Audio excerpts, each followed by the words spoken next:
কি যে সমস্যায় পড়েছি এই ঠান্ডায়, মানে ঠান্ডা বলতে আজকে ওয়েদার ঠিক আছে, তোজো তাতান মানে ঠান্ডা পড়ার থেকে স্নানই করতে চায় না। কার না করে দেখো, স্নান করবে না। এর আগে একদিন শেয়ার করেছিলাম, তোমরা বলছিলে যে ঠান্ডার জন্য করে না।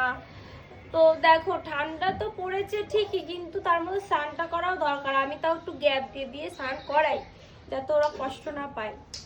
আর তাতান তো ওকে দেখো যে পালিয়ে বেড়াচ্ছে। স্নান করবে তো? স্নান করবে?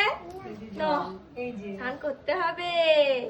হ্যাঁ বাবা, হ্যাঁ ও স্নান মানে দুই ভাই স্নান করতেই চায় না।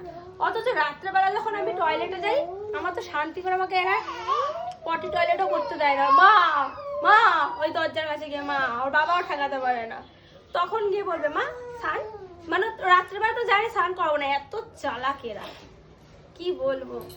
শোনো বাচ্চা শোনা, এবার চলো আজকে আমি জোর জবরদস্তি স্নান করাবো, কিচ্ছু করার নেই। দুদিন স্নান করাই না, বাচ্চা কাচ্চার শরীর কড়া হয়ে যাবে ঠান্ডায়। তো চলো এখন স্নান করবো শোনা, গম গম জলে স্নান করবো, চলো ঝটপট।